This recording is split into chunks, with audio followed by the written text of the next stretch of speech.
Part of this is going to be discussion. So I'm going to kind of introduce some ideas and some concepts. And if some of this stuff resonates for you or hits close to home or triggers you in some way, mention something in the chat box. And if you can mention some stuff in the chat box, that'll give me an idea of how to redirect it. And then I may interact with you individually as well so that we can kind of dig into it more personally and whatever else might be coming up for you. So a lot of times we can talk about, let me make sure I pinned the first screen. Nope, that's not what I wanted to do. Oops, I'm throwing everything off. There we go. All right, there we go. Okay, so that should keep me in the right place for now. Okay, so there's a lot of different things that we can talk about when it comes to money, whether that is the pains that we feel when we spend money, the pain that we feel when somebody offers us money or when they are paying for our services. There are a lot of different indicators that we can trace to see where our money programs and where our unwillingness to receive in that abundance are anchored. So it's one of those things that we want to be, we want to have a layer of self-awareness and willingness to look in the mirror when we look at a lot of these capacity issues. So when we look at the way these money ceilings show up, it's not, it can start as just a judgment for how much money you want to make or how you want to make it. And you start immediately saying, well, I want to make money and this is the only way I know how. So if it's not showing up in the way that I know how am I going to allow that abundance to come in if I don't know how it's going to come in? And so a lot of times what happens is we get to a point in our life where we don't feel like we have enough. We start telling a story, we start acting on the program where, you know, we're projecting ourselves weeks or months into the future where we're like, oh, well, if I invest in this thing, I'm going to run out. Okay. And so there's this belief that if I spend money when I currently don't have a known source of income pouring into that, then there's always there's layers of a belief system that are showing up in that, right? And what we want to look at is what are the thought patterns and what are the pains that you experience both when you're receiving money and also when you're outputting money. So let's back up for a second and look at a couple of simpler layers of this. So when, you know, most of you guys most of you guys make money online? Is that kind of what you do for the most part? Do you have a day job that you tend to do for most of your income? When you are doing that, and let's say you're not working for yourself. Let's say you're at the whims of your boss, and so your boss pays your paycheck, and so you're limited in capacity as far as your mind as saying, okay, this is how much money's come in, this is how much money I have. And so there's always going to be a limitation in your ability to grow from that, not because of the limitation of your boss paying your paycheck, but in your own belief in your ability to output that abundance and attract it back to you. Now, when we are a coach and we're trying to work with more clients, or we're an artist and we want to sell more of our art, or we're a speaker who literally just wants to gain a larger audience and interact with more of this audience, part of the game is to understand that money is an energy. And in order for that energy to be carried back to us, we first need to output that energy. And if the energy that we output is filtered through an idea that when I output this, when I give this, or when I, you know, whether it's my wisdom or it's my knowledge or it's my time or it's physical money that I'm outputting, if you have a subtle belief that is saying, I have a limited supply, and by me giving my wisdom, or by me giving my money, or by me giving my time, or by me showing up to a job I don't really love and me finding things that build it and make it better, I'm giving part of me away. When you are pouring from a cup, when you're pouring from within your cup, not from your overflow, you will start to feel drained, not because you're actually draining from that source, but because of the narrative that you're telling around the output that you're giving. And so part of the game is that you will never receive what you're asking for until you first output and are showing up as the person you're asking to be. So if you are constantly in a position where you're like, well, when I make this much money, or when I have this much money, or I start getting a consistent income in, then I'll show up. Then I'll start delivering the medicine that I want to deliver, or the message that I want to deliver. And you keep using the excuse to say, well, I need a little bit more money before I can start helping people in that way, or before I can help myself in that way, or before I can go out and give myself go on a retreat, which is investing in myself, or buying coaching like you guys have done to invest in yourself. And part of it is the story that you tell when you output that money. Now, when you pay for something, whether it's coaching with me or you're buying a product, all of these things are exchanges of energy. And if you are looking at it as an exchange of energy, not of a draining of money, then you can start to see it as, when I pay for this thing or when I receive payment, these are just energetic exchanges, and we're all couriers of that energy. So if you're sitting in this and you're seeing yourself, okay, so this money energy, I'm just a courier of it, and I want to buy this product. So when I buy this pizza, I'm getting pizza money back to me. Or if I'm buying coaching, I'm getting the energy container of that coaching in exchange for the catalyst of money that I output. And so part of that game is to realize that you're not emptying your cup in that case, you're adding to it. And that's a very important energetic shift that you want to start to practice when you're exchanging money and you're doing these kinds of things. Because when you are always thinking about, oh, should I pay for this? Or should I buy this right now? Or you're hesitating to invest in something that your soul is causing you to do because you're operating from, well, if I pay for this now, I'm going to run out. And if I run out, then I'm going to be homeless on the streets. Or, your ego says, oh, you're going to be dead. And so part of this game is to recognize when you are operating from a story of I hate saying lack, because it's not so much lack. It's when you're using something outside of you as your source.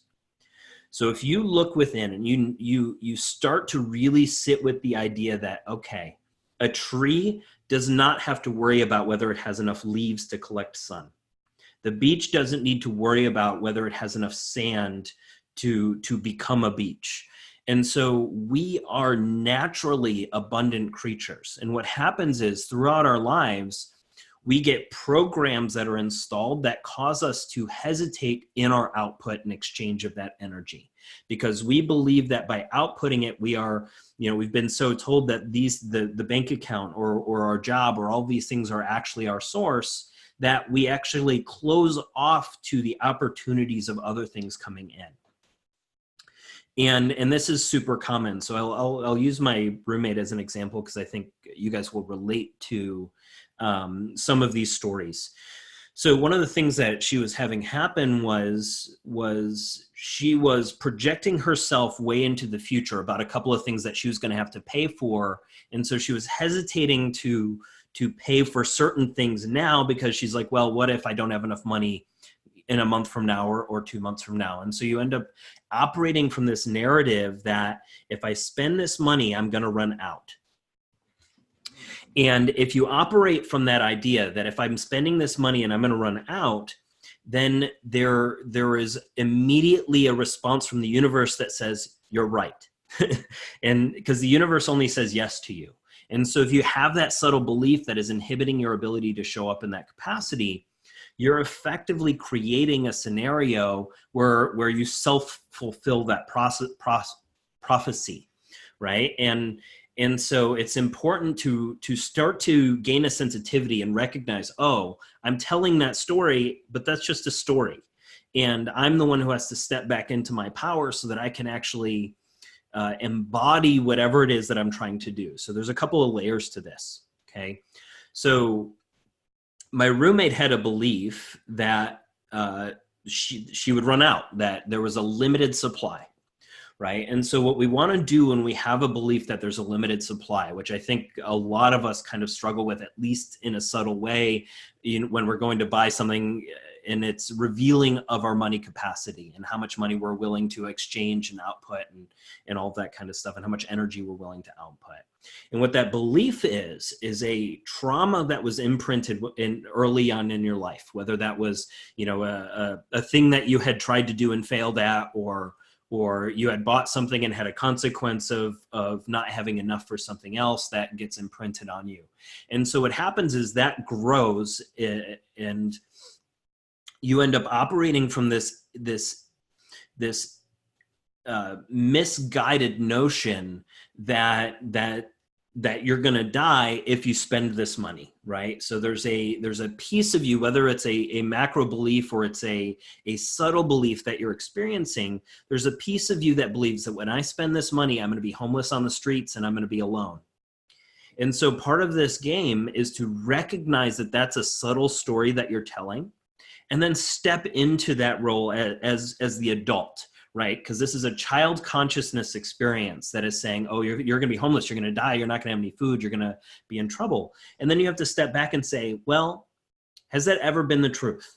Has there ever been a time, or is there ever a time where even if I was to run out of most of my money, that I wouldn't have friends or family who have come in to help me in some capacity?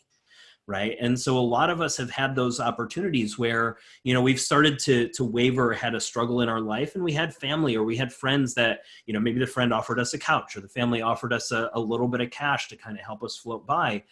And we have a program that runs in that we're not willing to receive that as abundance coming back to us, because we're not realizing that we output that energy and we're arguing with how it's carried back to us. So when our family comes in to support us, or something random comes in to support us, it's not about saying, oh, I feel a shame around this because I'm supposed to take care of myself. I don't want to be rescued by my family, or I don't want to be helped for this. I should be the one who is paying for these things, who is stepping up in this way. And the truth is, you created that opportunity for that to come in for you. Right. And so it's important to recognize the abundant signals that are coming in when you're, when you're outputting that energy and you're saying, I really want to have the money show up so that I can commit to this coaching, or I want to have the money show up so I can commit to this trip, or all of these other opportunities that may come into your life that initially you really want to do, but then you start telling a story of how it's not possible because you are trying to worry about the how, rather than just setting the intention, allowing the universe to support you. And so when you allow the universe to support you in that capacity, it will bring in things like your family and other things that are already in alignment to create that opportunity for you, right? And so part of our initial balancing work through this is to acknowledge our comfort versus discomfort within that narrative. So if we ask for something and our family came in to support us to be able to do that, and we feel guilty around our family coming in to support us, you have to step back for a moment and recognize, one, you created that opportunity. You asked for that money to show up in some way so that this could happen for you. And now you're arguing with how it showed up. It's not your job to argue with the universe. It's your job to be grateful for the fact that you are always supported in what you're trying to do. And if you can turn around and find the gratitude in that support, and then if beyond that you say, well, I want to grow my money capacity so that I don't need to be rescued by these things, that's okay. But those are completely separate issues. Right? And we want to disconnect those two things so that you can be willing to receive what's coming to you without blocking it off, while also learning the lessons that are allowing you to grow and show up in your capacity and all of that. Now, we want to be in this same kind of vein when we're trying to invest and we have this fear of running out and we are operating from this idea of a limited supply. We want to then balance that with the idea, maybe it's really hard for us to conceptualize and say, well, everything in my life right now shows my bank account's shrinking, right? And so how do I go from me looking at my bank account with a limited supply to expanding it to the belief that there is an unlimited supply? That gap is really, really big as far as beliefs are concerned. And so what we want to be thinking about is other truths that we can use to balance this entire narrative and start to bring that together. And so when you have the story when you have this gap, and we say, okay, right now I am operating on the idea that there's a limited supply, and I see that show up in little subtle areas in different parts of my life, whether it's I wanted to go to dinner and I hesitated to spend that $25 because I feel like that little decrease in money is draining and draining and draining, and I'm going to be bleeding all of my money out. And so if I can recognize and change the narrative around what I'm doing intentionally with the money that I'm spending, if I felt good and I wanted to go out to dinner and invest in this kind of thing, I'm hurting myself by telling the story of not being enough or not having enough or running out of that supply. And so to start to balance that, it's to look at and say, well, right now, it looks like I have this limited supply.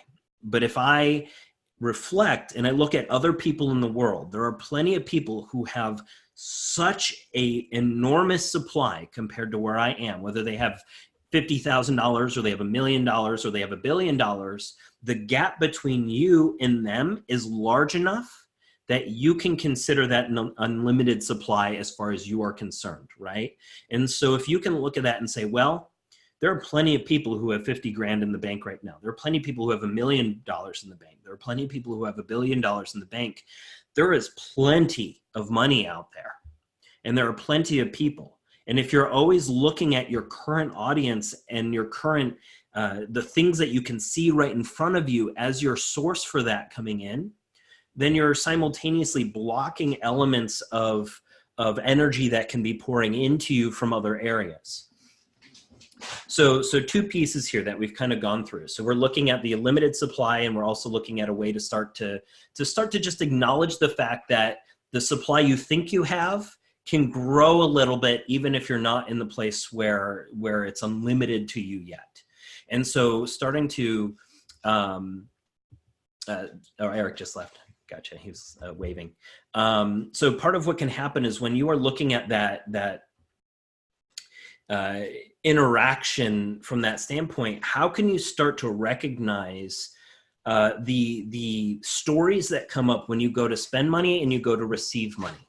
So there's a couple of pieces to this. So because a lot of us, let's look initially on our ability to receive money, because I think that's going to play a bigger role in our worthiness. It's going to play a bigger piece in a lot of the other things that we'll probably talk about as we get into this chat a little bit further. Let's say we're a coach and we're in a place where we want to charge more for our services, or we want to scale up our services in some way, or we want to sell more product. Part of the game is to realize that if we are operating from that limited supply narrative, the people we are going to attract to us are going to also be mirroring that limited supply. And so you're going to be interacting with people who are channeling your consciousness back to you, where they're not necessarily ready to spend, or you're having to feel a pain around the fact that you're like, oh, well, they don't have that much money and I'm taking from them. So something to recognize in this is that you're never taking from anyone. You're never giving to anyone. What's happening is you are a courier of this energy, just the same way they are. Some people have worked on their strength to be a courier for more amounts of this energy than you have up till this point, but we're all just couriers of this energy. And if you can recognize that you're a courier for this energy, and you can say, oh, well, what is coming into me is just something I need to move. Because if I hold it and I'm afraid of spending it and I'm afraid of moving it intentionally, then that creates a block to the ability of that energy to grow. Because energy grows where our attention is flowing, not where it's blocking. And so if we are getting into a narrative where we're going to run out, or we're taking from somebody, or we're having any of these different things that are coming up for us, it is going to create opportunities in the mirrors of those interactions for us to see where we're telling a story rather than living in a truth of where our power is and where our abundance is and all of that kind of stuff. So when we're interacting with somebody, or we're in a place that we are, let's say this, let's put it this way. So let's say that we are midway through the month, which we kind of are, and we're looking at the end of month and saying, I need to pay rent and I have these bills that I need to pay. And on one hand, I'm hearing my coach say that you need to be abundant, which means you need to output this energy. And you're saying, well, I also have this belief that I'm going to run out, and I'm really trying to balance and work through this.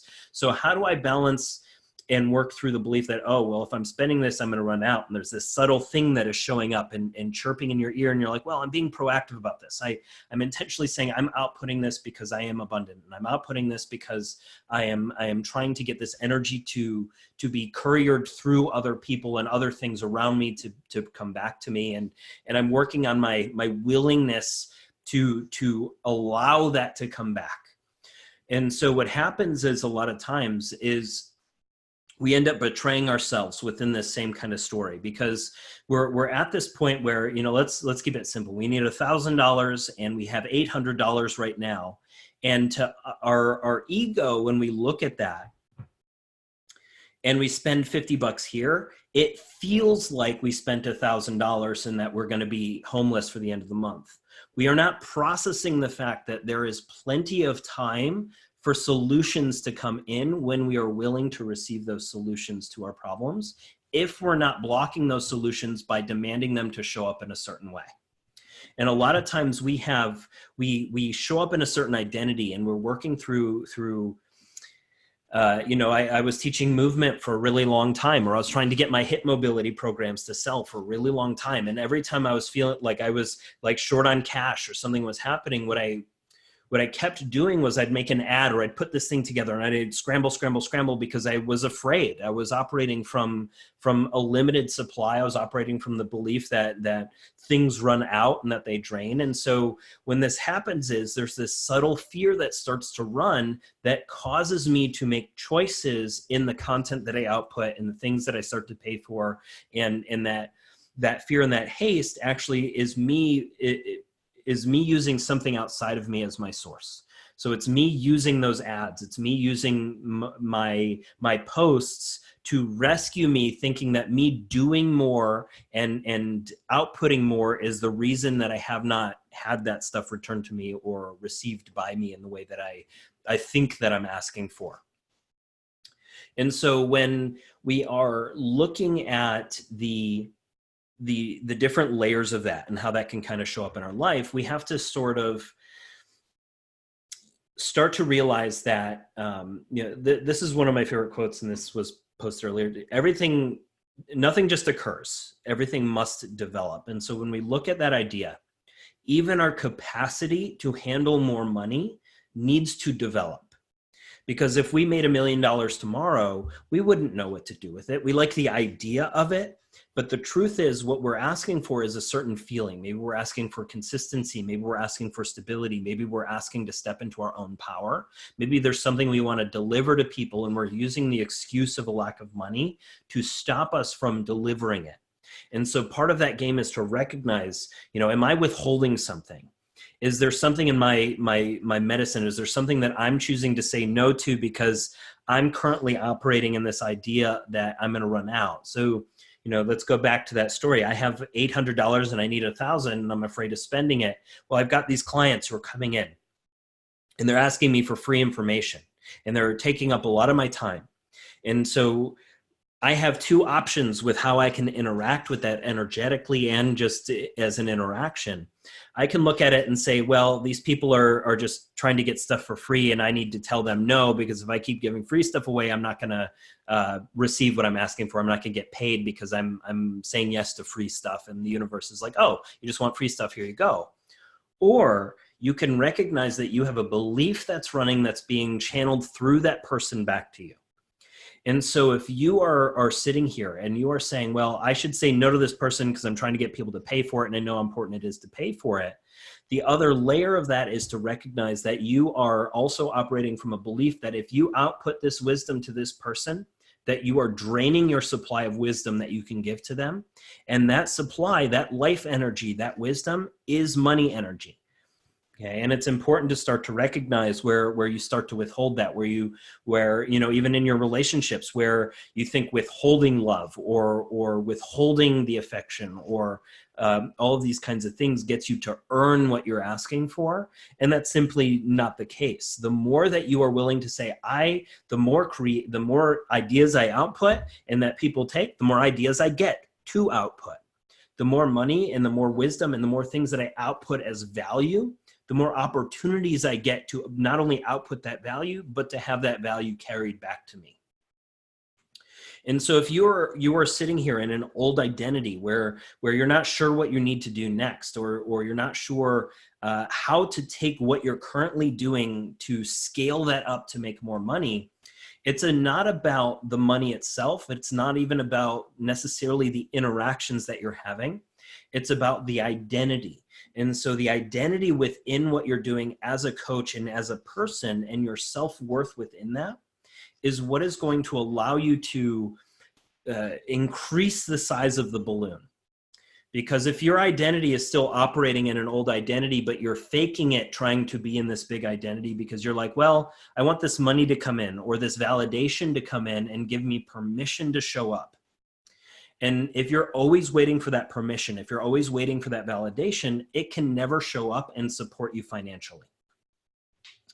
And the thing is, we're so programmed by social media and by our interactions that we need to make more and more and more and grow and grow and grow and have all these different things that we need to do. But at the end of the day, our work here is not to have $1 billion and that is called success. Our work is to remember who we are.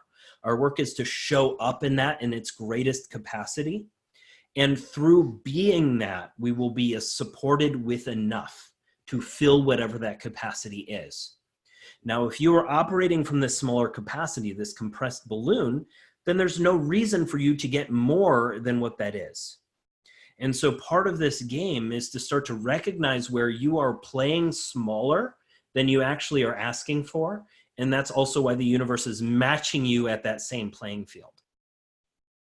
That's scary work to do. Because and that's the reason that a lot of these people, it's also why, a lot of these people can make a ton of money without them having any idea about how these mechanisms work. Because a lot of times as you gain an awareness and you wake up and you get more self-awareness and you are more intelligent, you end up working against yourself because you know too much and you second guess and you dance around too much logic.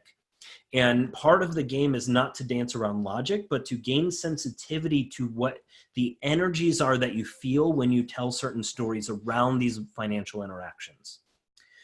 So if you have something that you've always wanted to sell, so if you wanted to sell bracelets or you wanted to sell art or you wanted to sell your services as a coach, part of the game is not to see the value in the item you're selling, but in the energy that you pour into the item that you're willing to exchange.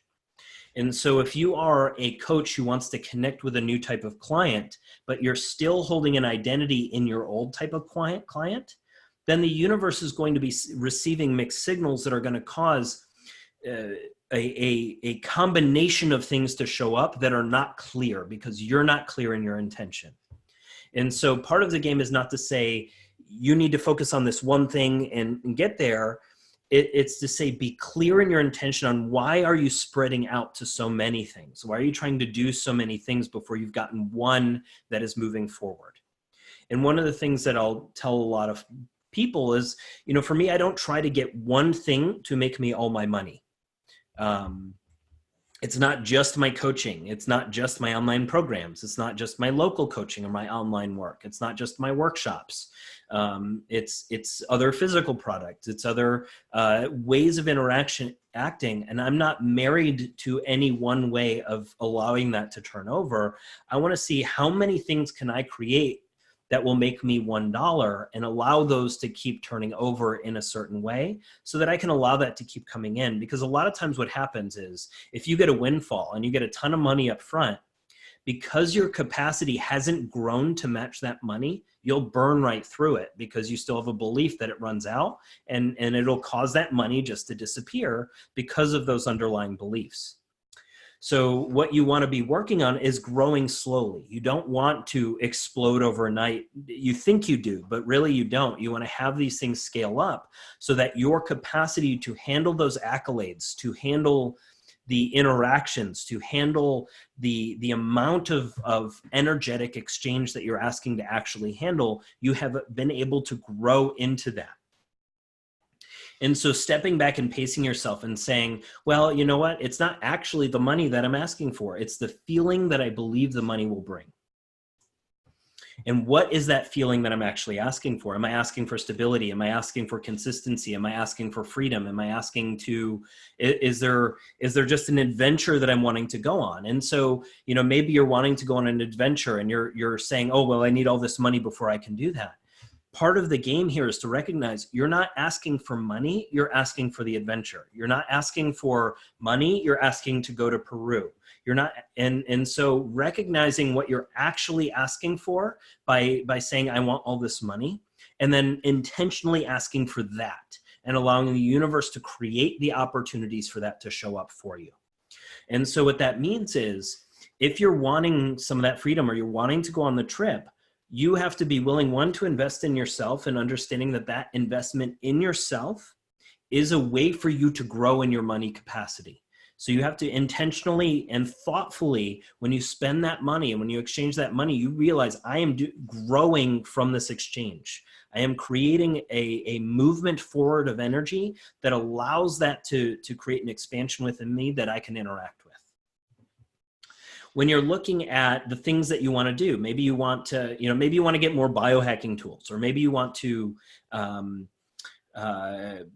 a facility as a coach, all of these kinds of things. What happens is you end up stopping yourself from stepping into that role because you're like, well, I don't have the money right now, so I'm going to keep doing this until maybe one day the money will show up.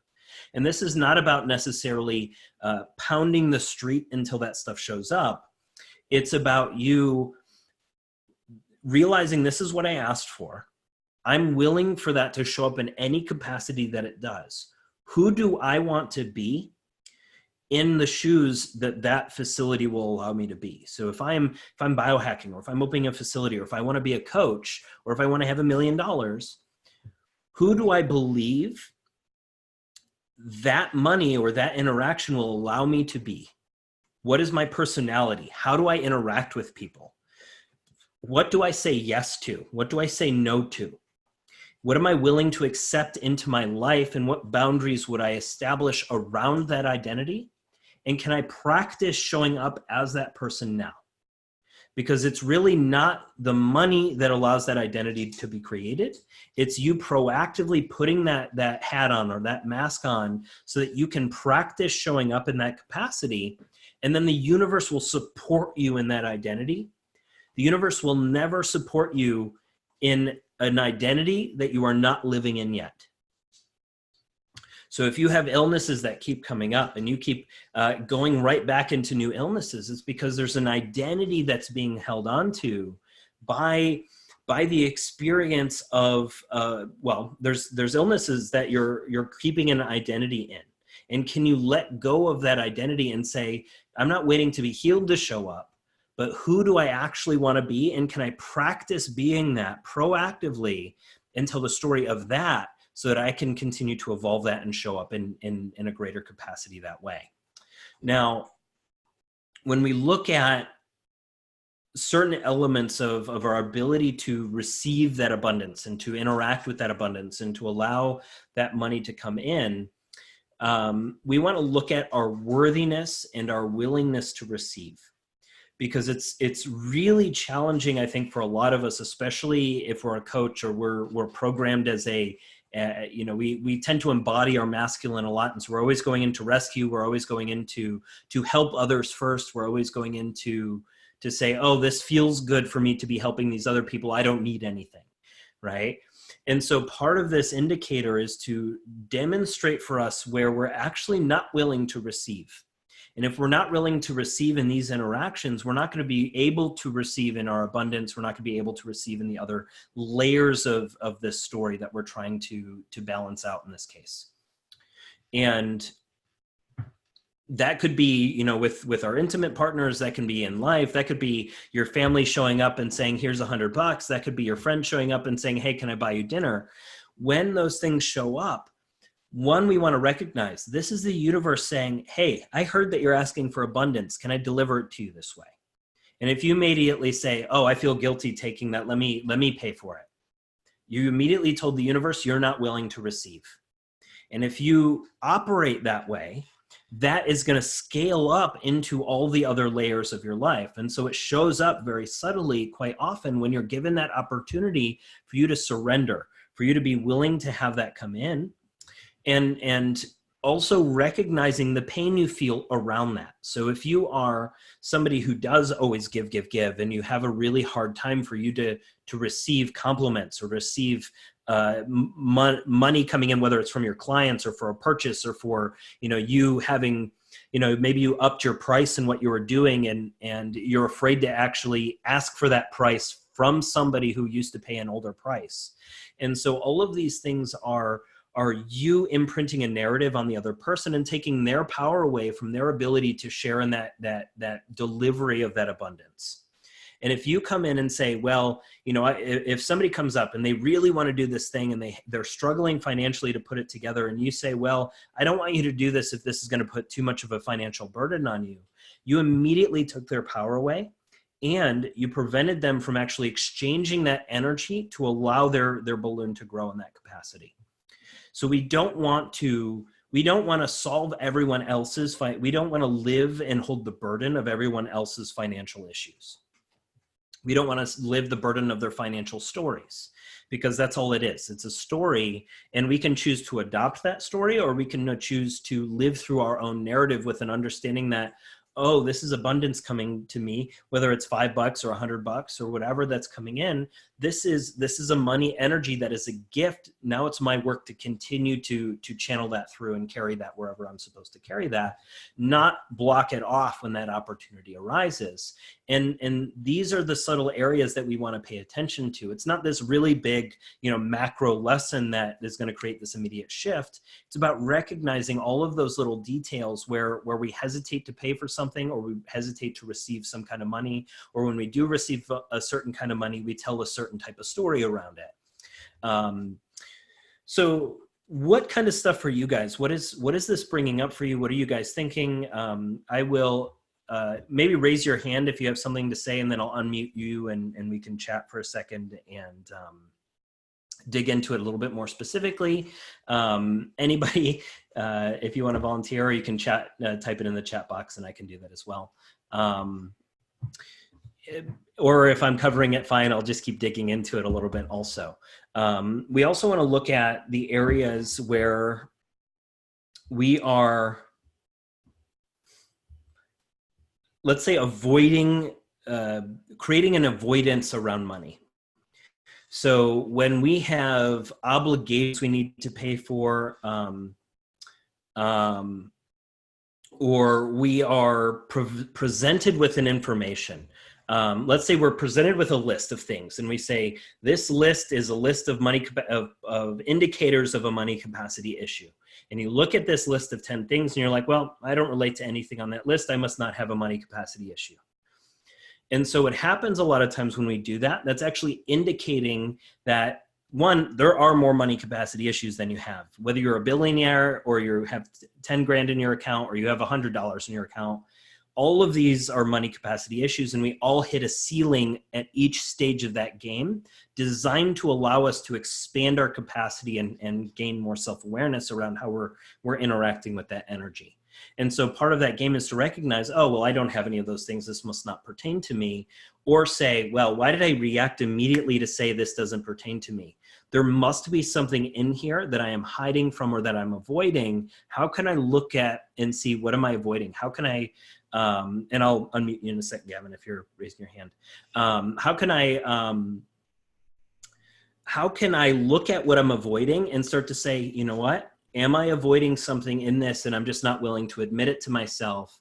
Is there a shadow aspect of something that I can look at and start to balance that with an equal truth? And I'll answer your question in a second, Sam, too. Let's, all right. Gavin, I should have unmuted you. So if you want to chat for a second, ask your Right. I'm unmuted.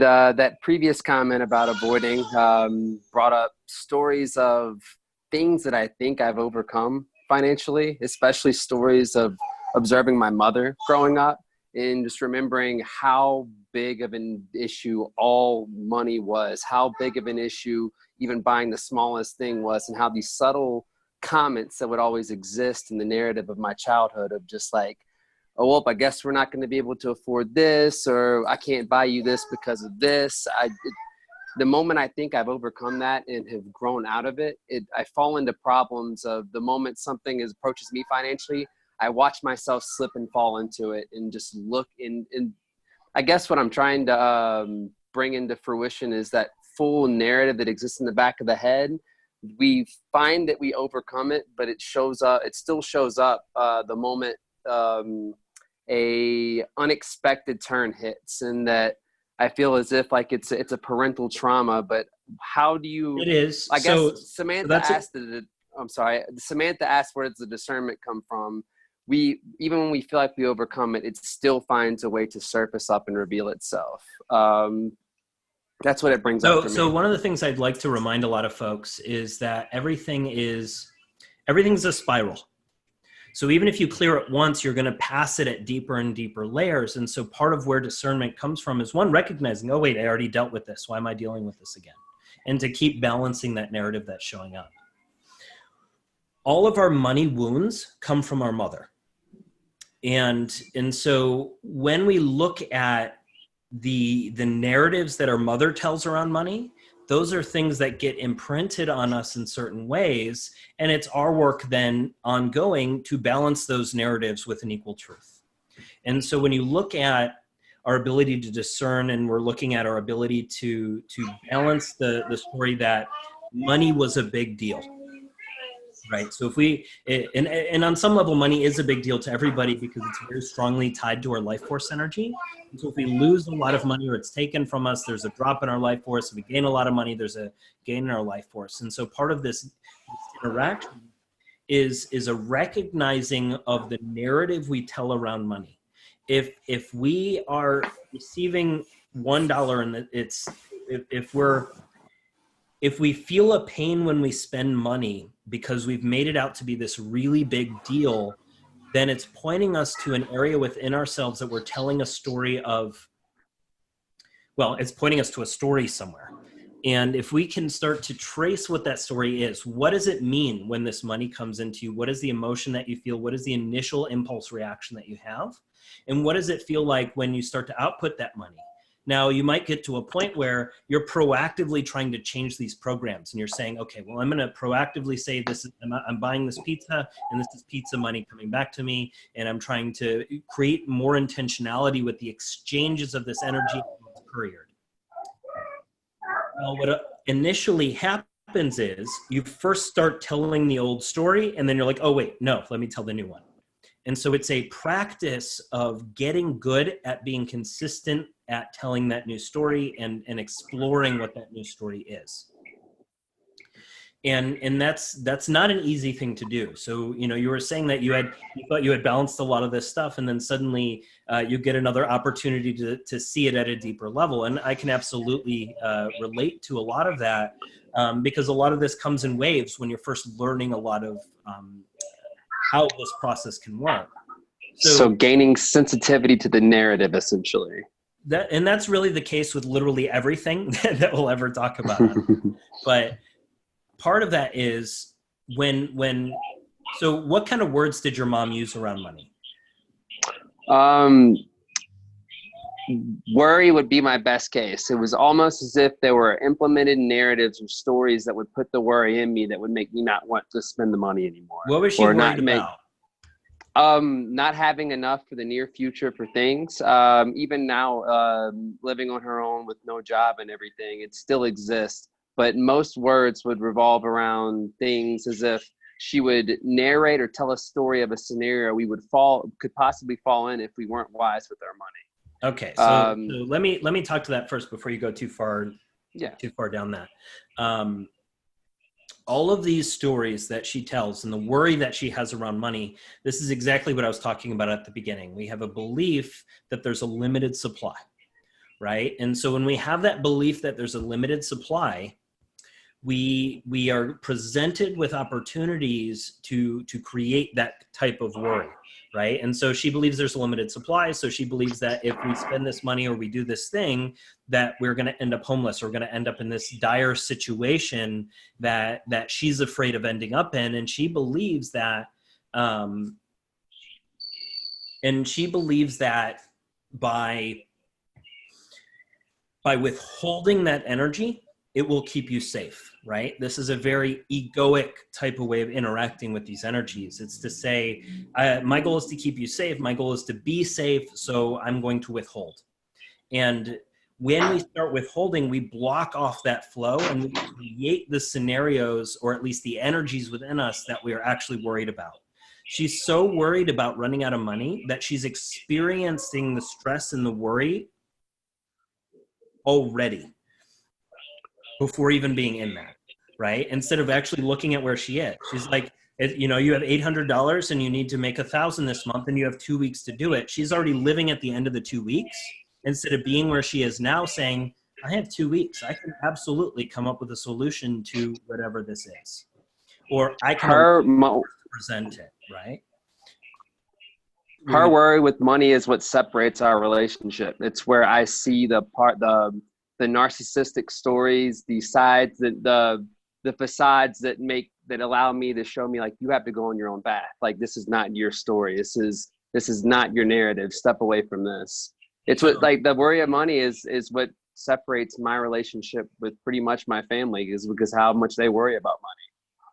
So this is important stuff, because there's going to be self-judgment around, there's going to be guilt around that kind of thing, because if you have to set up new boundaries, if you have to communicate differently, there's going to, you know, when your parents are still asleep or they're not able to receive that information, not as you're attacking me, but as a, this is a gift helping me remember who I am, there will be contrasts and conflicts. And those conflicts only show up in your interaction with them because you are afraid of those conflicts showing up.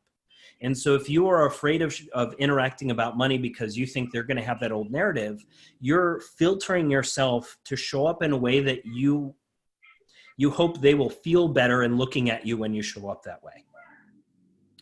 And so it's important to recognize when that happens, and you not to get to build up the fear around showing up around your family, because your money capacity and your ability to interact with those energies, it does not need to be theirs. You also don't need to rescue them from their money issues or their story or any of this kind of stuff. That's not your work. You know, it's your work to show up. And when you grow to that capacity, let them ask you how you did it. Because if you're so fixated on every time you interact with them, you having a different narrative and you wanting them to adopt that narrative, there's going to be a pain in you much stronger than there is in them. And so being able to release the need to convince them, or release the need for them, the expectation for them to learn the same lessons that you're learning, will allow you to expand without holding on to that same story and that same thing. And if they're always worried about money and they're always showing up in those struggles all the time, let them. Those are brilliant catalysts for them to remember who they are, right? And those are really important catalysts. If they are always operating in that lack and they're always operating in that fear, if you are sacrificing yourself trying to convince them to step out of that, you're giving your power away. And they don't learn from a disempowered person. They learn from someone who is showing up in their fullest capacity, and then they will say, oh, how do I rise up to meet that? That doesn't come from words. That is an energetic thing that is exchanged.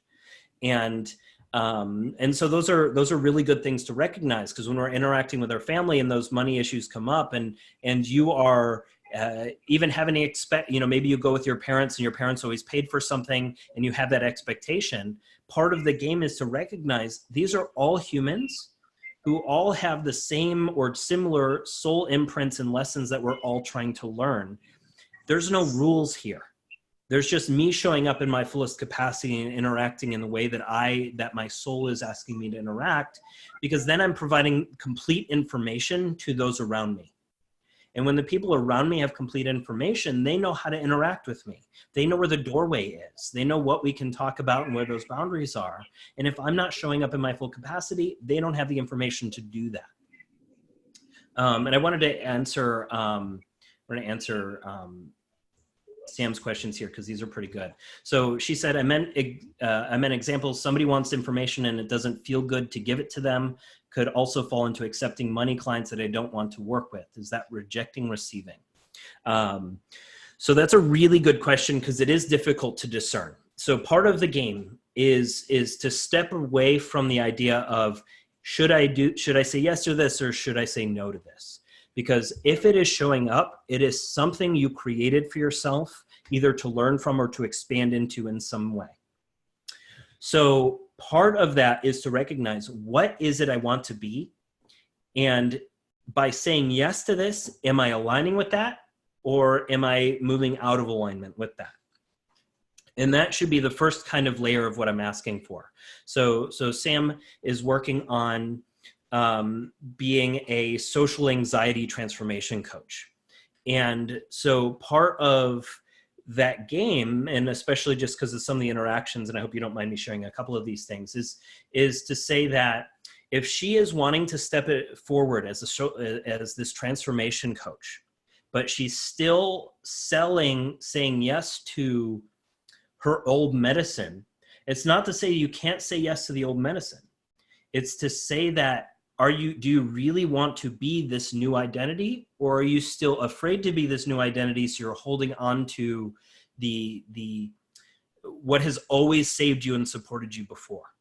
And so what might end up happening a lot of times when we're being called to be bigger than what we were, when we have a stronger message that we need to deliver, we are first given opportunities that are our old medicine.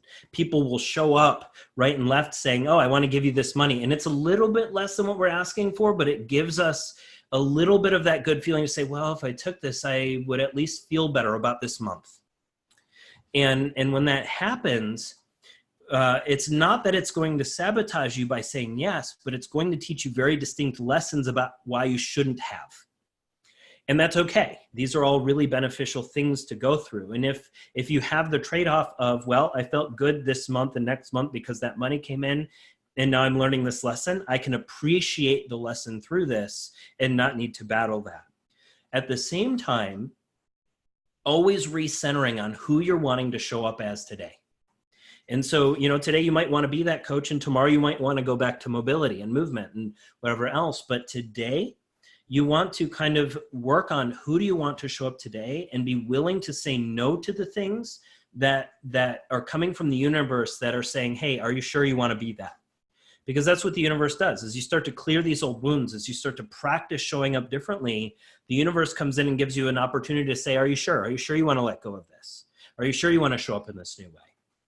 And what the challenge is to recognize that these things always show up as a golden balloon.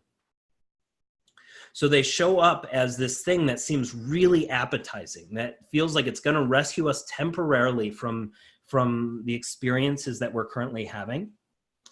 And it does that intentionally because it says it's to test us in our ability to continue to show up proactively and have faith in the universe supporting who we are, not in what we're doing. And as we continue to show up in who we are and we practice that, then that whole idea of should I do this or not completely dissolves.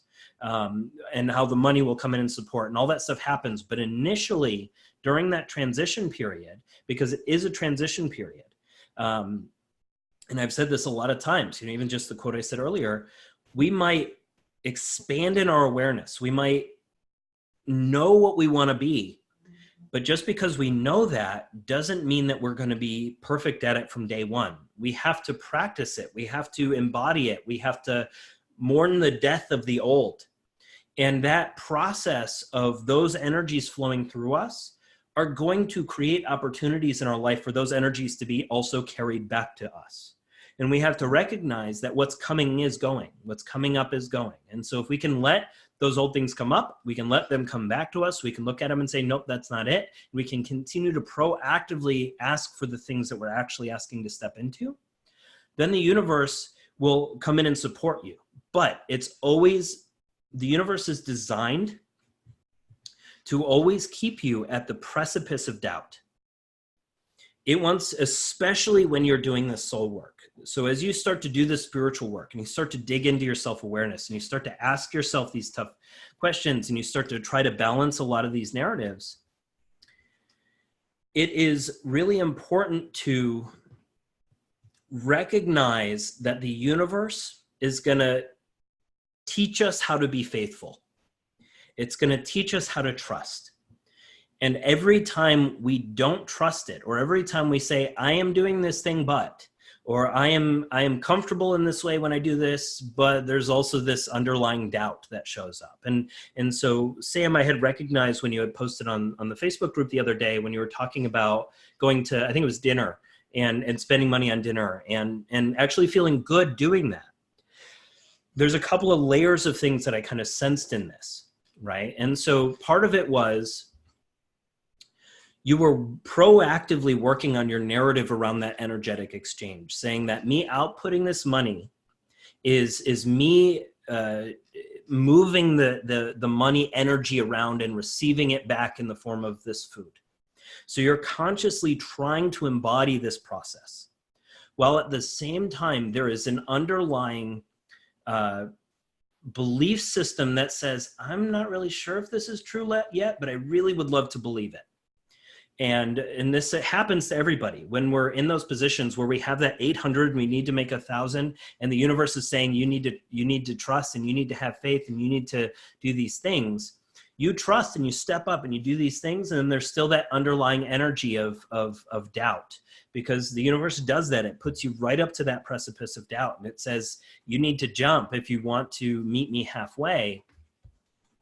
And so it's really important to acknowledge when those opportunities come up. So whether it's a small amount of money or a big amount of money, and you have a really strong excitement around it, but also a fear, these are really good things to step into, because that excitement, and that the excitement is because your soul is saying you need to do this. The fear is because your ego is still operating on old narratives. And so if you can take your ego and say, hey, I appreciate you trying to keep me safe. You know, I get that you're telling this story to me and you're afraid that we're going to run out of money at the end of the month. And I understand you have this belief that we're going to die if we run out of money, or we're not going to have food, or something's going to happen. And I appreciate that. I appreciate that you're trying to keep me safe, because at one point in my life, I needed that. But now I don't need that. I don't need you to keep me safe around this, because I know enough, and I am able to embody enough of that energy so that I can interact with it in a new and different way. And that, like anything, is a practice, is constantly recognizing, oh, there is a subtle fear here. I am hesitating to do this or to show up in this way. How can I thank my ego for protecting me, and then figure out where is the identity misaligned? And where is my story pointing me where I am limiting my own ability to interact with the universe around me? And can I start to shift that narrative, not by completely doing a 180 on what that narrative is, but can I start to just find little pieces of things that I can balance? So for example, if I am operating on that idea of running out, how can we start to say, I've always been supported. You know that, right? And you even use that as your example. You're like, well, the money's always showed up. And we know that. The money has always showed up in one form or another. And what you want to look at is, are there ways that the money has showed up that you judged? Like, do you not feel as good when your dad pays for something? Or do you not feel as good when... I don't have a good example coming to mind at the moment, but that's a good one. When the family comes in to support you, if there's something that's showing up, if that money is showing up that doesn't feel good, even though you asked for that money, you want to look at your own judgment around the narrative of where that money is coming from. Because if you're asking for abundance, you first have to be willing to receive it from anywhere. If you're asking for love and intimacy and connection, you have to be willing to stand there naked, effectively, and vulnerable, so that that energy can invite someone else to share. And when we step into those old stories and we allow them to perpetuate for too long, it is always a game of us giving our power away somewhere, and us not being willing to be supported in different ways. And so I'll talk a little bit about kind of some of my mom's patterns, which hopefully will be beneficial to her also. She doesn't work and hasn't worked in a long time, but she's an extraordinarily talented artist and writer, and her family has been telling her whole life that she should be selling this stuff or making a book or doing all these kinds of things. But if she's not willing to receive those compliments, if she's not willing to she's outputting this tremendous amount of energy, and it's being carried back to her by all these people around her saying, oh, this is so beautiful, this is so amazing, you should be selling this, I'll buy this right off of you. But if you're not willing to receive that, if your identity is one that won't allow you to receive that money, you will never even see it coming to you. You'll never feel it, you'll never experience it. And so part of that game is to recognize where you're blocking your own supply of this stuff coming in based on your inability to say, oh, there is a gift coming to me. And so, whether it's,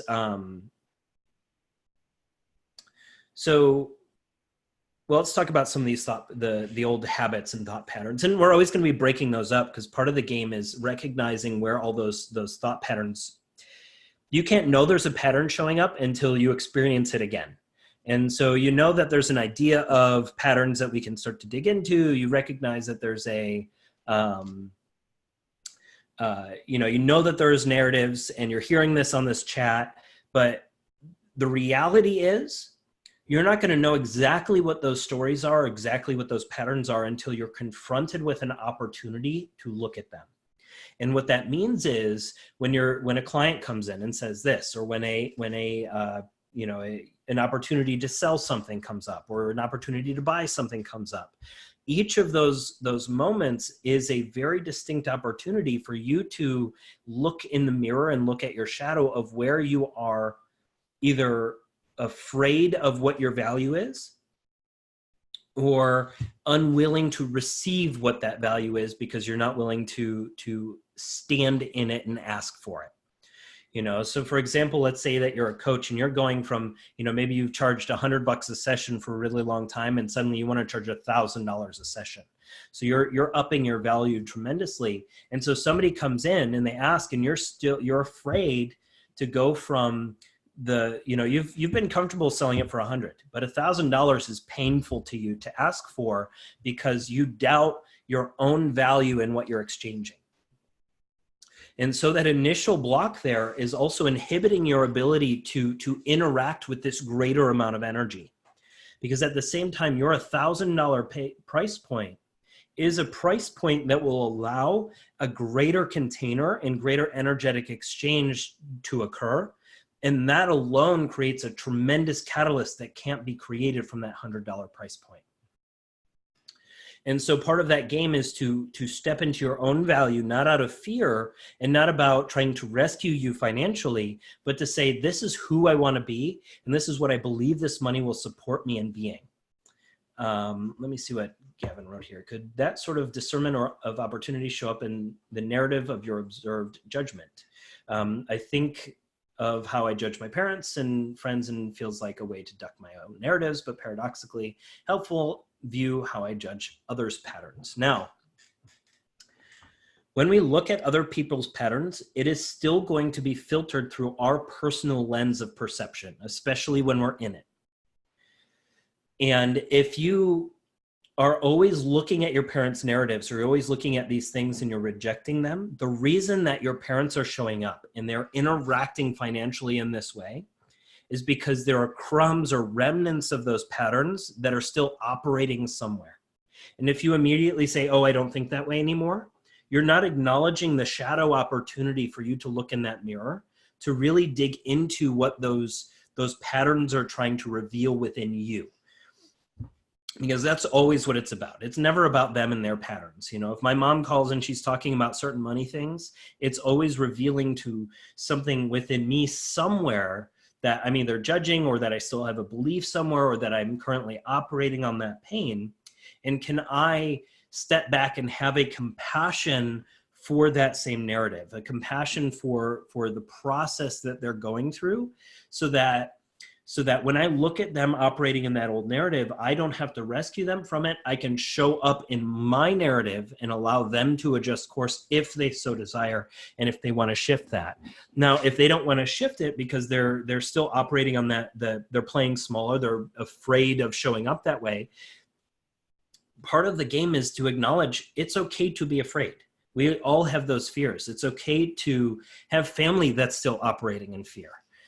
We always will have those opportunities where we'll see someone else operating in fear, we'll see ourselves operating in fear. And the last thing we need to do is say, hey, you're being afraid right now, stop it.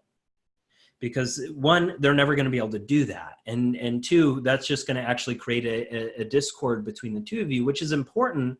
But all that's doing is pointing you to your judgment of what they're experiencing.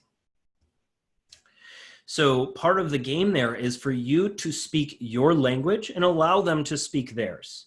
Not to necessarily need to correct it, but for them to start to hear the difference. And even if they don't hear it, for you to plant the seeds of the difference of how those energies flow, so that you are not absorbing the pain and the energy that they are withholding. Because what ends up happening when you're trying to rescue, you're pulling their power away, and when you pull their power away, you're cutting off both your supply and their supply.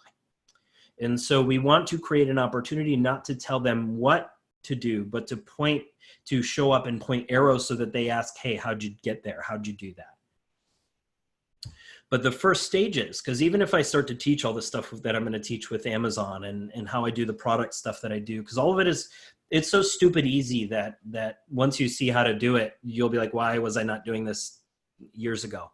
But it's a great thing to do, because we want to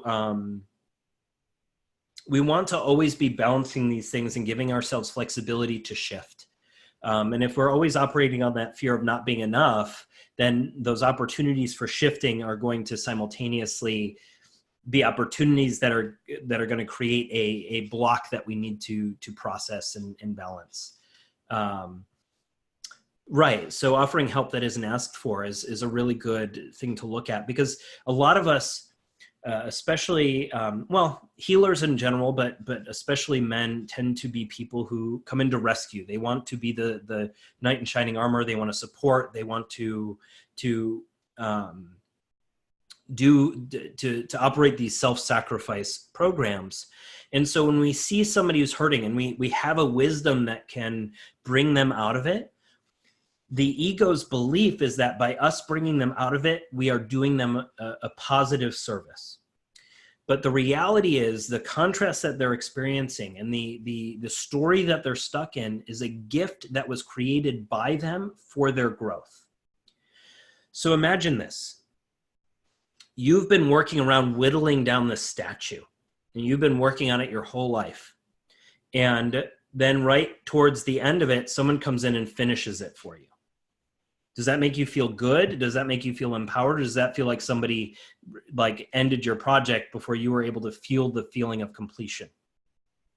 And that's important to realize, because a lot of these things that we do when we go in to rescue somebody, when we see somebody in pain, or we see somebody telling a story that is not their preference, and we want to rescue them from that story, we're coming in and saying, you're not powerful, so I'm going to be the one who's powerful, and I want to feel good when I do this, so I want this validation, so I'm going to come in and get this validation and take this from you. Instead of you showing up and allowing them to open that door so that they get the catalyst that they need. Because if they were if they have an illness, or they have a physical pain, or they have a complaint about money that they're constantly talking about that you have healed, if you come in and present it, that is not going to be, they're just going to receive additional opportunities to learn that lesson later. So you actually didn't save them from anything. You basically dissipated it by pushing the beach ball under the water. And that beach ball is always going to come back up to the surface. So it's always our own personal work, 100% of the time, to heal whatever it is within us, whether it's physical illness, or it's narrative, or it's disempowerment, or any of these things. There is no medicine, there is no catalyst, there is no outside force that can rescue you from that, because it is there because you created it for you to rescue yourself. You created it for yourself so that you could step up in that capacity and learn that lesson to realize, oh, wait, I'm not that old identity. I am stepping into this new one. It's not to banish our ego, right? We don't want to banish our ego. Our ego is a gift. It is a really important, it is the beacon that we place from which we create. So if we are constantly leaving our beacon in an old illness and an old mentality while trying to say, I'm creating this new stuff, the universe creates from that beacon. It doesn't create from the thing you think you're consciously asking for, because what you consciously ask for is underlined by the subconscious energetic output of this beacon. So what we want to do is get really agile at learning new things and moving the beacon, learning new things and moving the beacon, learning new things and moving the beacon, and being able to then play with this game of different identities, of being able to play different roles that feel good to us until they don't feel good, so that we can take that mask off. And if we can practice that, if we can kind of let go of these old identities where all of these people are looking at us saying, I want to feel good when I look at you, so I want you to do the things I want you to do, stop being selfish, you start to diminish yourself and your ability to move that identity. Because you're like, oh, all my clients think I'm a mobility coach and they keep asking for mobility, so I'm afraid to step into the new thing because I don't want to lose all of these people I've cultivated over this past couple of years. The reality is, you're operating there from your limited supply. You're looking at your current customer base and saying, this is all I have. This is all I'll ever have access to. So I need to stay married to this thing. Not realizing that this is created based on one identity, and you can create a whole new one based on a new identity. And your work is to let go of these old identities, let these other circles dissolve so that new ones can show up and empower you in the way that they're meant to empower you. So and that's a difficult practice, because when we have such trauma early in our life, when we have such programming early in our life, this identity is anchored really, really deep. And there's a lot of little identities that are anchored in there. And if we can keep recognizing, I'm just afraid of showing up in this new way because I'm afraid these people will judge me and unfollow me. Do I really care if they unfollow me? They weren't going to give me money anyway. No. All right. So let them go. Right? Part of that game is to recognize, oh, I'm afraid of posting this thing, or I'm afraid of saying this thing, or I'm afraid of showing up in this way among my friends, because I want my old friends to match my new person without just you showing up as the new person and creating friends that support that.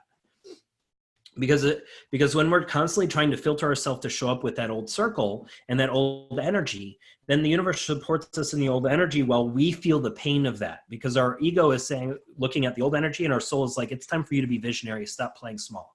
Stop holding on to these old friends who aren't even your friends, because if you showed up as who you really are wanting to be, they wouldn't like you anyway, supposedly, according to your story.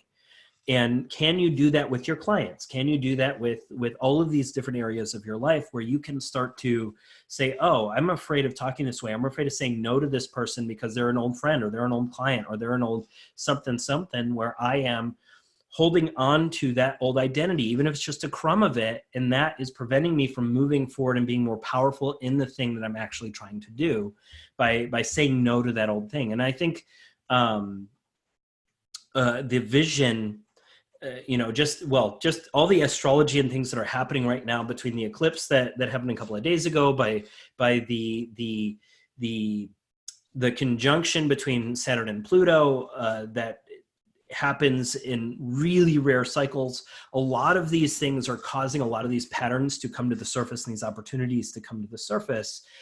Whether it's subtle or it's a macro contrast, we have a lot of these shadow aspects of ourself that are coming up in those discords. And we're getting a lot of opportunity for discord, whether it's just within ourselves or it's within people that we're communicating with, or even if it's just the discord of who I used to be and who I want to be now. Using those discords as a guiding arrow towards where your shadows are and where you're judging yourself and where you're holding on to something you don't need to hold on to can be really empowering to help you to gain those little threads of, oh, my parents always showed up in this capacity. They always told this story. That, therefore, the reason I think about money in this way, or I think about my career in this way, or I'm afraid to change my career, is because I was imprinted with a narrative from them. So, okay, so I have this narrative that I tell, and it's an imprint. Do I need to believe that? I could, but now I know that it's an imprint, so I could choose to believe it or not. We'll have to hear it initially, because that committee is going to show up because it's there. It's an imprint. But acknowledging that you are not the committee and that the committee is there to keep you safe is a really powerful way for you to say, oh, thanks for telling me that. Thanks for keeping me safe, but I don't need to listen to that right now because I'm trying something new. Will you let me do that? And as you start to emancipate from that old paradigm, you emancipate from the committee, it allows you to interact with all of that stuff in a much more profound, much more powerful way, because you're out of your own way. You're able to play with it. You're able to try things because you're not so afraid of failure. You're not so afraid of messing up because you're hesitating to do things because you want to fit in. You want to be liked. You know, all these anchored ancestral tribal things that we're trying to do, not realizing that in days of old, it's a great way of saying it, days of old, in ancestral times, we had to fit into this tribe in order to survive.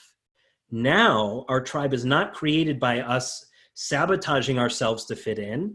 Our tribe is created by us showing up and matching other people who match that energy. Same thing happens with our clients. Same thing happens with the people that come up. And so if you can realize that and recognize that, you're like, well, I don't need to do that for survival anymore. I'm perfectly okay being on my own. So I don't need to hold on to all of these old people and all these old identities and all these old relationships and things that I let come back in. I can show up in this new way, knowing and trusting that that is what will create the new container for me to operate in. But you have to be committed to it. Because if you're not committed to that little bit of discomfort along the way, then you'll allow that discomfort to send you backwards into your old patterns. So we have to be willing not to be in pain, not to be in tremendous discomfort. It's a subtle discomfort. So if there's a macro discomfort, that's a completely different signal. But subtle discomfort is a good thing to recognize, because it's when you're second guessing something and you're bouncing back and forth through it, there is a subtle discomfort to saying no to something. And saying no to something is a whole lot harder than you convincing yourself you said yes for good reasons. What did Gavin say? This narrative fills this egoic feeling in me of this false fulfillment of, look how much I know, let me save you, with all of the obtained knowledge, although I didn't ask it. Looked like you needed it. Exactly that. So Gavin had just mentioned some of the stuff we talked about a little bit ago, and it's a good comment just to say we do this all the time, because we as humans are naturally teachers. And I'll wrap this up pretty soon because we're going kind of long. But we're naturally teachers, and we want to share what we just learned. We want to share what we just expanded into. We want to help people. It's not that helping people and teaching them is wrong or is betraying them. It is the method and the energy with which we approach it. So if we are trying to give this information because we want to feel good by giving this information, or we want the validation of having the information received by them, then we're not teaching them from the, I don't want to say the right or wrong, because there's not really right or wrong, but we're not teaching them from an authentic position of genuinely wanting to expand everyone's container. So we want to recognize when we operate from those different sort of ways of teaching, that one is recognizing that someone can use a lesson, and you coming in and wanting validation through helping them and seeing them get this lesson and saying, oh, thank you so much for helping me, versus you simply showing up and allowing them the empowerment of learning that lesson and showing up, and you getting the joy from just seeing them learn and seeing them grow in whatever capacity that seed taught them to, right? So if you can look at it as, I'm just showing up, and me showing up is a way for me to plant seeds, and me delivering this information, whether it's received or not, is a way to plant seeds. Whether I see them actively validating it or I see them receiving it,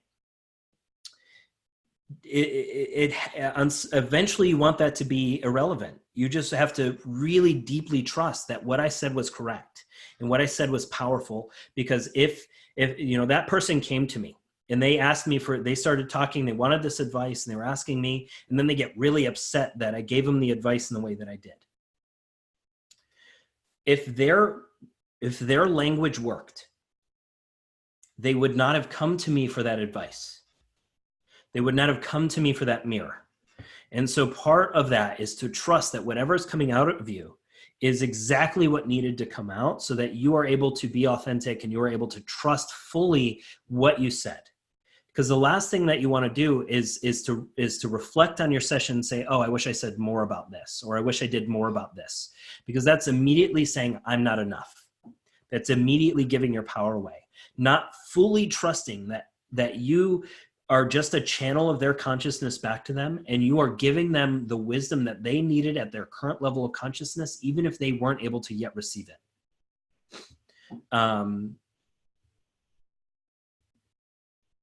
Let's see, can share a lot of different ways, Instagram or anywhere, that energy could be channeled elsewhere. Yeah, the way we taught it is still teachers. My only concern should be showing up. Yeah, so when we're looking at Instagram, really for Instagram, it's a little bit different. It depends on the types of interactions that you're doing. If you're presenting information, it can be really good for people, but at the same time, I find that people they don't connect with information. So a lot of times when I teach through my social media, it is the least effective way for me to receive what I actually think I'm asking for. And it's frustrating because Instagram is really hard to predict on some level, because there's so much of it that is changing. But the thing that I find with Instagram is, if you can approach it from your truth, not necessarily saying this is a lesson, learn this. And I'm still dabbling with layers of this myself, but if you can tell a story of this is what happened to this person, and this was the transformation that happened, or this is what happened to me, and this is what I learned from that, and this is what I saw, and this is how I interpreted it. And so when you can look at that balance, people then will look at that and tell their own story about it and learn the lesson they needed to learn based on that reflection. So when you start so there's two different pieces of it. Sometimes people don't know what they don't know, especially with this self-awareness stuff, especially with spirituality. There is a layer of information that needs to be provided. So they need information, otherwise they're so far, but like the gap between their limited knowledge and what they could know to empower them, they need some more of that knowledge so that they can start to actually translate the information that you're giving them, or the story that you're giving them, in the right way. So there's always a balance between, here's the story so that you can adopt that for your own life and transform, and here's the information so you can translate this story in the way that I hope you will. And then taking that and saying, you know what, there is no limited supply to my wisdom. There's no limited supply to the information that I can share. The more I share, the more I give away absolutely for free, the more people ask, if his free stuff is this good, I wonder what his paid stuff is. Or they'll come in and ask and say, you know, you'll also start to realize, oh, wait, if I don't withhold my ideas, if I don't hide my ideas, if I don't consider, oh, if I respond to this person, then they'll get free wisdom and they won't come and pay me for my other stuff. If you think that way, you just proved yourself right. And so it's important to say, I have an unlimited supply. And the more I interact with people, the more I give, the more I output as far as wisdom, the more that I share of everything that I know in every detail, the more people will come back, not only come back to me to support me in that, but I will get even more information pouring through me. Because all I'm saying is, universe, I want this information to flow. And the universe is like, heck yeah, let's flow it. But if you are simultaneously blocking it by believing you have a limited supply of that wisdom, by believing if I give too much of this away for free, people won't come back, the universe will support you in that. It'll always say yes to you. And that's an important thing to acknowledge. The universe loves you enough that it will always say yes. And if you want to stick with that old identity, if you want to stick with that limited supply story, then you're absolutely okay to do that. But at the same time, do you want to be more powerful? Do you want to stop giving your power away? Do you want to trust that what is coming through you is exactly what needs to come through you, and that the volume of it that is coming through you is always enough? Because it is. You are always absolutely supported in your current identity. You always make the money that you believe you're going to make. You always make all of these things come in to support you exactly in that identity. And if you can start to recognize, oh, this identity supported me in this way, this identity supported me in this way, and then you can start to draw the threads and the connections between it and refine how you're showing up so that the universe starts to support you in the way that you actually want. What other questions you guys have? We'll kind of wrap this up because we kind of went kind of long today, but hopefully you got some good stuff for this. I know there will be a lot to digest and go over again. We will dig into this a little bit deeper in more specificity as we go through the different weeks. We may not talk about money every week. Obviously, there's a whole list of things that I want to talk about that will also play into this and help you cultivate some of these new identities, help you practice some of these new identities, all that kind of stuff. And but this is a good foundation for ways to start to shift where your beliefs are around that. And as that starts to shift, we'll have more information come up and we'll know how to interact with that in a more powerful way and allow you to embody that moving forward in whatever way that you're trying to do that. So obviously, if you guys are on the coaching group and you're interacting with me and you're trying to put something forward or you're trying to shift something around that, let's keep interacting about it and refining it and being able to shift what it is. And I'll help you see where the plot holes are in your narrative so that we can balance that out and make you more powerful that way. So appreciate you guys sticking around the whole time. I know it was a little bit longer than I said, but let me know what you thought. Let me know what you got out of it, and we'll keep digging in as we go. Thanks, guys.